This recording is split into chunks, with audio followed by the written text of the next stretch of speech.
welcome back to the Project Awesome. So I'm back with a new product review, and today we're going to review a new set of lipsticks, and these lipsticks are from L'Oreal. So this lipstick collection from L'Oreal is actually limited edition lang. So nire-review ko na para may oras pa tayo at may oras pa kayong i-check at bumili ng lipsticks na to kung magugustuhan ninyo. And yes, I'm talking about the L'Oreal Free the Nudes lipstick collection.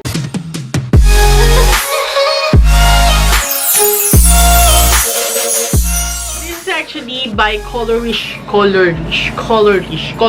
pero sa tingin ko talaga Riche siya kasi may letter E. Color Riche Mattes. I'm actually wearing the L'Oreal Color Riche Matte right now, and this is in the shade Peachy Brown. Ito yung itsura ng Color Riche Matte. Ano ba, ayaw mag-focus? Ba't sa akin kasi yung focus mo? Parang ano dyan? Charot lang. Ayun nga, ito yung itsura ng Color Riche Matte ng L'Oreal. Alam niyo naman yung signature look ng lipstick ng L'Oreal, diba? Yung parang paslanted na ganyan, tapos meron ditong gold or whatever. Anyway guys, ito yung box. So, gusto ko lang linawin sa inyo, hindi nyo siguro mabibili itong box na to kasi this is actually a PR kit. Yun yung mga pinapadala sa mga beauty vloggers, sa mga vloggers, sa mga makeup artists, sa ibang influencers para i-test nila or i-review nila like what I'm doing right now. Katulad yan, ayun, may pangalan ko. So, I think hindi nyo siya mabibili ng naka-box na ganito, pero guys, kahit walang box, magugustuhan nyo yung packaging ng lipsticks na to. Ayan, sabi dito, unveil to free the nudes. Ay, mabuksan. Ito na. Ready na ba kayo? Oh my god, guys! Look how pretty these lipsticks are. Ang ganda ng packaging. This may be one of the best lipstick packaging that I've ever seen in my entire life. Tapos alam niyo yung feels niya, yung matte, parang rubbery na, parang matte na, parang velvety. You know what I'm saying, right? Basta ang ganda. As you can see, there are a total of 8 shades nitong Free the Nudes Color Riche Mattes ng L'Oreal. Nakakatuwa yung mga shade names na. Like, tignan nyo. Like, this one, na ba yan?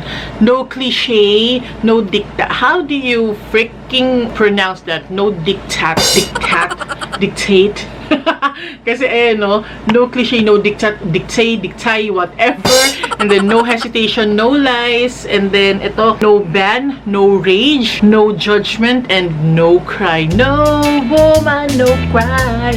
Base dun sa nabasa ko, parang mas matte yung texture nito. Actually, this is what the Color Riche Matte looks like on my lips. Hindi siya ganun ka-matte, diba? Medyo creamy matte yung finish niya. Ayan o. Medyo madulas nga siya. So, ito, tignan natin kung same texture lang ba sila or mas matte itong finish na to. Anyway, pakita ko muna sa inyo up close ang packaging nitong lipstick na to. Ganda niya talaga, guys. Look! And then, when you open it, well, ganun lang naman. Pero, oh my god. Look at that shade. Oh my goodness. Love ko na siya agad. Very luxurious nung itsura nung lipstick and very luxurious din nung feels. Grabe, I can't move on with this lipstick packaging. What I'm holding right now is the shade No Cliche, and tuloy-tuloy na natin to. So, ito yung unang shade. It's called No Cliche. As you can see, nude na nude siya. As in, nagmukha akong medyo pale. So, yung mga ganitong klase ng shades ng lipstick, mas magandang gamit ito kapag heavier yung eye makeup mo para may balance siya. Kasi kung light makeup ka na, tapos light pa yung lipstick mo, magmumukha ka talagang pale. Plain looking, parang ganun yung dating. Kailangan balance eh. Kung light siya, dapat merong something dark sa face mo. Ayun, again, this is the shade No Cliche. Now, we're going to try the shade No Dictate. Ganda. So, ito na yung shade na mahirap bigkasin, which is dictate, dictay, whatever. Let's just stick to dictate kasi ganun ko siya basahin. Okay. So, ayan yung itsura niya sa lips. So, now, this is the kind of nude lipstick that you can wear kahit sa ganitong light makeup lang. Kasi hindi na siya ganun ka-light, hindi na siya ganun ka-nude. Actually, parang may pagka-mauve siya in person. I don't know kung nagre-register siya ng ganun sa screen, sa video. Pero, in person, parang meron siyang hint na pagka-mauve. I love it. Next is No Hesitation. Okay guys, so ito naman yung No Hesitation. Ang ganda din nito. Ang ganda ng shade so far. So, ito namang No Hesitation. Nung unang sinwatch ko, sabi ko parang hindi siya masyadong nalalayo dun sa shade na No Dictate. Pero, nung pinag-compare ko na sila, kung yung No Dictate, meron siyang hint na pagka-mauve. Medyo mauve siya. Ito naman, para siyang Old Rose. Ganun yung kulay niya. Then the fourth shade is No Lies. Ayan, guys. So, ito naman yung shade na No Lies. May pagka-pink na tong lipstick na to. Actually, tinitingnan ko kanina kung nude pink ba siya. Actually, hindi siya nude pink. Parang pink lipstick lang siya talaga, ganun. So, I was actually hoping na lahat ng shades na to ay nasa nude shades or nude range lang or brown shades at least. Pero this is actually pink. Pink lipstick. But I like the color. It actually somehow reminds me of their lipstick na hinted blush. Parang mas light to ng konti doon. Ayun, pink siya. Pink lipstick. Next up is the shade No Ban. Now, this is my kind of shade. I love shades like this. Wow. Okay, guys. So, we're back to the range of nude lippies. Kasi nga, sabi ko parang nagiging pink na yung shades. So, ngayon, peachy nude siya. I love it. I really love shades like this. So, this is the shade No Ban. This is one of my favorite shades ng lipstick. Yung mga ganitong kulay. Shucks. Kanta. And then, up next is No Rage. Ah, I also love this shade. Ganda. Okay guys, so itong shade naman ito, it's called No Rage. And I love it. Nung tinignan ko siya nung una, sabi ko parang color red. Yun pala, color blind lang yata ako. Hindi siya red. Actually, yung shade niya, parang, alam niyo, parang mga terracotta shades. Parang mga ganun siya. And I love those kind of lipstick shades as well. Gusto ko kasi mga warm. Ito yung mga lipstick na perfect sa mga autumn season, mga fall season, ganyan, diba? Akala mo naman, meron tayong ganun dito sa Pilipinas. Pero, if ever lang, diba, na malay nyo magpunta kayo sa ibang bansa ng mga ganung season, o diba? Malay nyo magpunta tayo ng Korea. Seventh shade is No Judgment. So, ito naman. Ito naman yung shade na No Judgment. This by far the darkest shade. Hindi ko pa kasi natatry. Second to the last na to. So, tingnan natin yung last shade later. Pero ito siya. Medyo reddish-brown siya. Ganon. Pero at least pasok siya dun sa shade ng nudes. Hindi katulad ng pink. Hindi ako makamove on sa pink na yun. And then the final one is No Cry.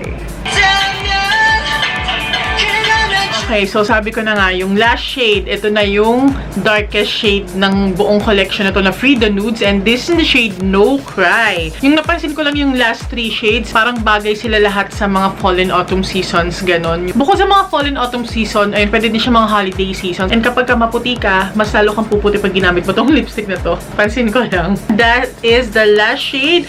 And this is the shade No Cry. So, ano bang tingin ko sa mga lipsticks na to? Okay, so yun na lahat ng swatches nitong Free the Nudes ng L'Oreal. Pigmented naman silang lahat. This is the shade No Cliché. Ayan, isang swipe lang pero kita nyo na agad yung actual color niya. Since meron naman na tayong lip swatches, so yung lightest and darkest shades na lang yung isa-swatch ko dito sa likod ng kamay ko para lang makita nyo yung difference and yung pigmentation nila. Oh, goodness gracious. Isang swipe lang yun, girl. Pero kitang-kita na yung kulay niya. Sobrang pigmented niya. So, ayan, No Cliché and No Cry. Ito yung lightest, ito yung darkest shade. Well, pigmented naman talaga yung mga lipsticks ng L'Oreal eh. Mas gusto ko lang yung texture nito kasi parang mas solid nga yung dating niya para sa akin, ganun. Yung pinaka downside para sa akin nitong Free the Nudes na to, yung amoy niya. I don't like the scent of the lipstick. It's a little overwhelming for me kasi it's that kind of scent na nalalasahan mo. Alam niyo yung mga old school lipstick, mga old school scents. Actually, hindi lang sa lipstick na amoy yung ganung scent.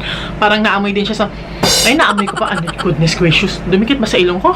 Naamoy niya sa mga old school makeup, yung mga parang powder na mga lola natin, yung mga ganong klase ng amoy. Ayoko kasi ng ganong scent. Ewan ko sa iba kung gusto nila yung ganong scent, pero personally for me, I don't like that scent kasi it's a little overwhelming for me kasi nga nalalasahan ko siya lalo na pag ina-apply mo na. Pagka naman nagtatagal na, hindi ko naman na siya naaamoy, pero baka na-immune na lang din ako. Pero I don't know, kaso parang pag ginagalaw siya, medyo nalalasahan ko pa rin siya.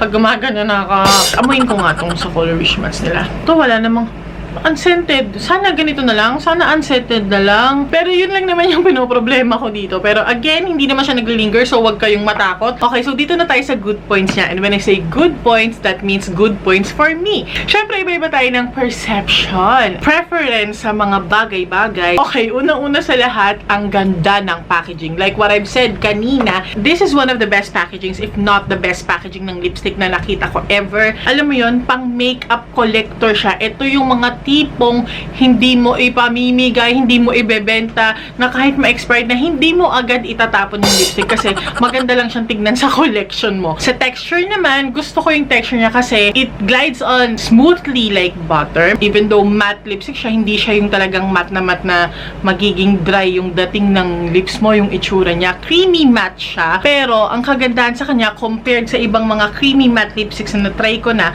etong mga lipsticks na to, wala siyang masyadong sheen. Ito, nagre-reflect man yung ilaw dun sa lipstick mo. Hindi masyadong nagba-bounce back yung ilaw. So, ibig sabihin, mas matte, mas solido yung dating, mas solid yung dating ng texture nitong lipstick na to para sa akin. Pero, ito na, hindi ko na siya kailangang i-wear test. Alam ko na agad, hindi sa judgmental ako, pero alam ko na agad na hindi siya long-lasting lipstick kasi, nung binubura ko siya kanina, tissue lang yung ginagamit ko na pangbura, guys. Hindi makeup remover wipes or whatever, hindi wet wipes, tissue lang talaga, tapos nabura na agad. I would say na yung longevity niya, it's just the same with the other, you know, average lipstick na usually nagtatagal ng 3 to 4 hours, tapos after kumain, mag-fade na siya talaga, ganon.